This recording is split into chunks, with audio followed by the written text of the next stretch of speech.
Morning everybody. Bit of a chilly one this morning. Got down to 6 degrees last night, but yeah, it's probably 10 past 6 at the moment. We're just, because there's 4 of us, just takes that little bit longer to get ready. But we'll be stepping pretty soon. We just want to get moving and just see what this little river crossing is going to be like. So I know the first section's down a bit of a gravel road, and I'll show what it's like from there. See ya. Well, here we go everybody. My usual partner in crime, Colin. We've got Tim again for a bit of common sense on trail. And we've got my sister here for a bit of discipline. Discipline. We'll see ya.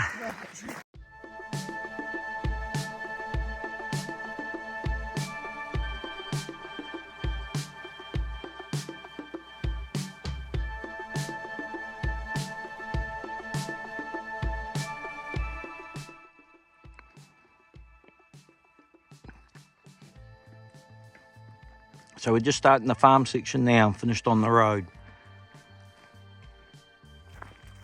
So we're off that main gravel road, now more onto a farm road.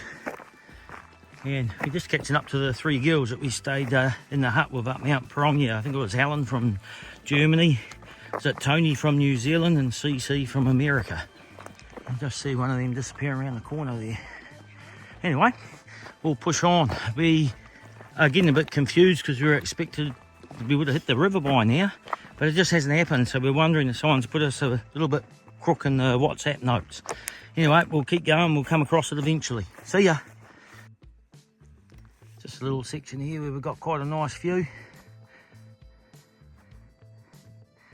Just on the ridge here. And there's the track we came down from. So the track's just narrowed up a bit now, obviously far less used, so yeah, it's quite nice along here. Still no river crossing, and we're up that high. We think the WhatsApp's just so far out, it's not funny. But we'll keep plodding along here. I'll see you a bit further along, show you what it's like. Bye. So we're into a nice little walking track now through a bit of native bush. Far more pleasant. So the track's getting a little narrower and a little muddier, but it's not too bad, and the main thing is Colin's really enjoying himself. You having fun, Colin? Having a ball. The dream.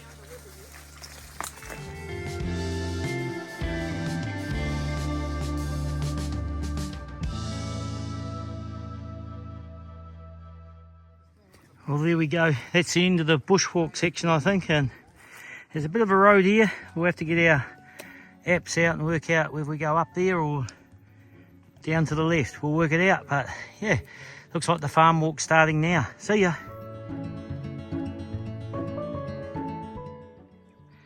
So there we go. That might be one of our last views of Mount Pirongia. And we're lucky to get this view because these pine trees will take it away very soon. We're going to pop up around the corner. I think we're going to get a view of the other coast as well.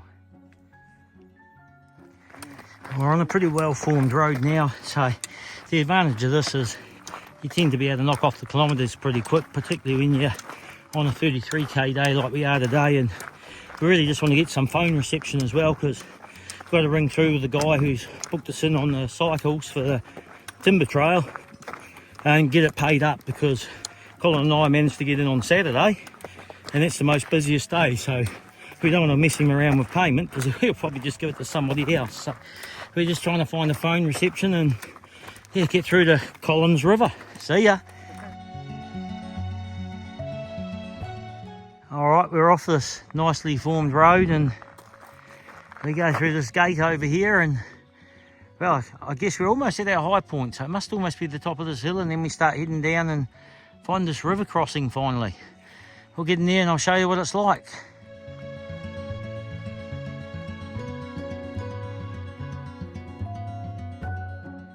It's a little bit hazy, but we've almost got 360-degree views up here. You'll start to see on this farm then, they're just turning it into pine plantation. So that'll, those trees will get so high and all the grass will just die off.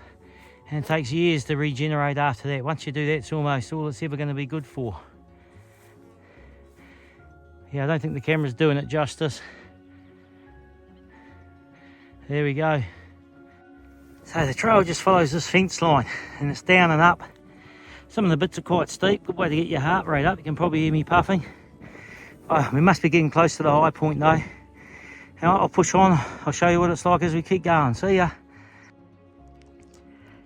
Well, this is another runway they said's on the trail. This is the fence line we've just come down. You can see the dead grass.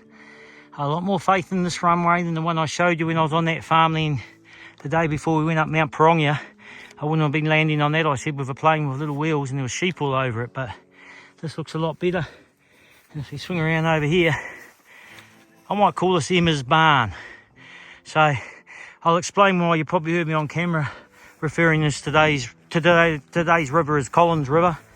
We'll explain that when we get there.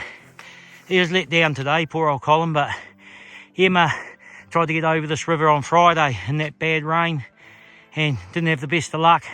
And her and a few other hikers had to take refuge in this barn for the night and backtrack.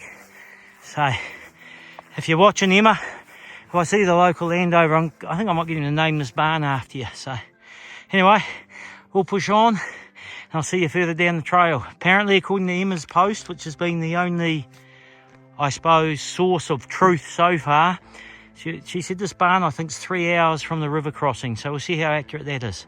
See ya. So this is inside the barn where Emma and those people had to take refuge. There's a few star pickets there they threw on the ground to tie their tents to because it's got concrete floor in here. But it doesn't look like much, but when in the position they were in, they just needed shelter and this provided it. So they're actually lucky to have it here.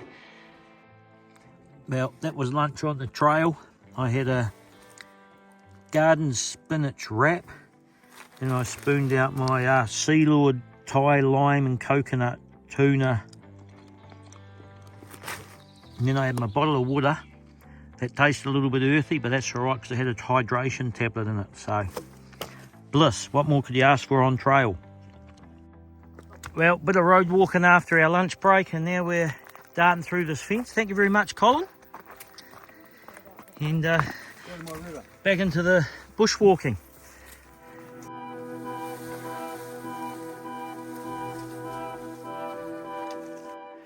So this is what the track's actually like. Since we stopped for lunch at the top there by the airfield strip, and we're just pushing our way through, bush bashing again. There was a little bit of gorse, but not too much. Every now and then we come across this nice flat road just over the fence, but I think that landowner doesn't want the hikers on his property, so we're going to force our way through this. And it's pretty hard in some places because you can't actually see where you're putting your feet. So I suspect people have gone onto the WhatsApp groups and stuff and pointed out what this part of the trail's like, and a lot of people just skip and go around it because if everybody came through it wouldn't be so overgrown. Anyway, if you're going to do every inch, and that's what my intention is, that's just something I'm going to deal with, and this won't be the first time on trail. In fact, from what I've heard tomorrow, once we get from into Waitomo tonight, the trail into Tikawiti I've heard is pretty bad like this as well, but obviously I'll show you that tomorrow. We'll push on. See ya. Well, after that long session of bush bashing, and now we're into some native bush. It's a lot cooler, the track's a lot better, and slightly downhill. We did have one uphill bit that we just knocked off pretty quick, so really hoping we go downhill now pretty much to the bottom where we really think that's where the river's going to be, and then with a more gradual up and over. And if we're really lucky, there is a road section starting somewhere. Hopefully that's on the last up and over, so we have real easy gradients and we can knock out those last Ks. So 33k days when you got bush bashing and that into it, it does take it out of you. Second half of the day is always the tough bit, but we'll push on. At least this is nice. See ya.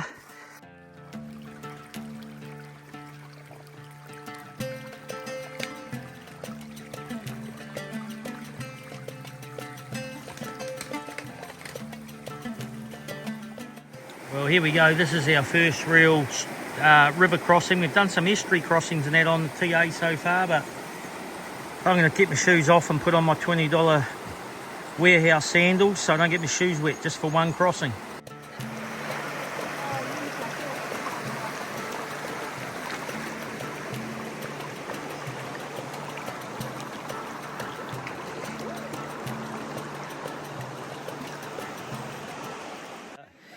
So there's a river crossing done, and you might have noticed I've been calling that Collins River all day.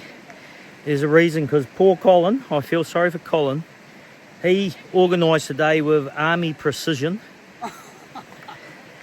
Army Precision, and he had us 7.2k from our camp. We'd have to do this crossing.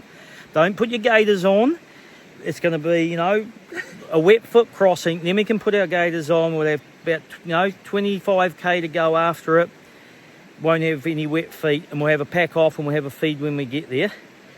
I'm going to spin the camera around and I'll let Colin tell you all what happened. Totally, take us away, Colin. What happened? Totally not true. I've been verbal.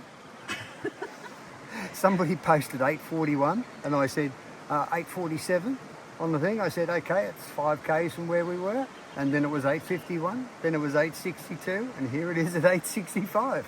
So it's a river. We got there in the end. We got there. And Ray said, not to wear gaiters, not me. And there you go. So that's what happens when you rely on social media. That's all I can say, social media distancing. Anyway, our one source of truth ended up being Super Kiwi Emma's blog. She's 2 days ahead, and she got down here and couldn't get across, and then went back to that little, barn that was by the runway, which is an absolute mammoth effort, like coming down that forest. I don't know how she did it. Like, that's why I call her Super Kiwi. But anyway, for the record, Super Kiwi's still doing well, and she was our one source of truth today. Catch you later. Well, pretty much since we came out of that river crossing, there's a bit of an uphill.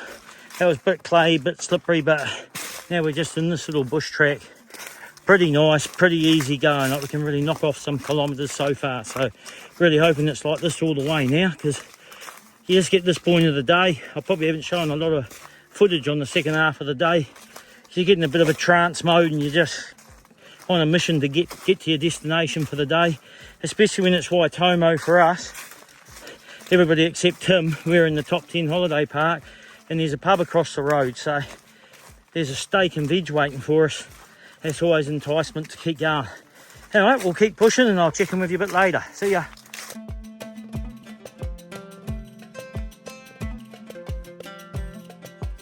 Well, we just come out of the bush, and finally we're onto our road section. Look at Colin, he's all excited now.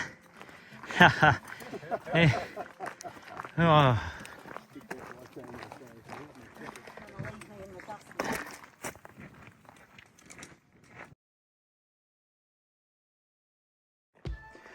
Well, we're back to the windy bitumen road, but the good news on a day like this, it means we're getting close to our destination, Waitomo. I think it's only about 3k to go or something, but we'll push on and I'll show you what the accommodation's like. I did have a tent site, but I've upgraded to a cabin, so thanks to Colin up there doing a dance. He's the man. Anyway, pub meal tonight as well. Can't wait. See you soon. So this is the Waitomo Cave Visitor Centre. So if you want to go in and have a look at all the glowworms. So our accommodation's just down the road. Here come my sister's been caught up with by the girls. See ya.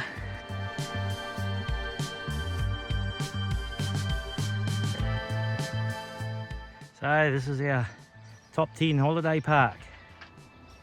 And just up here is the store and that, and the museum and that over the road. And somewhere there's the pub. We'll go suss it out. See ya.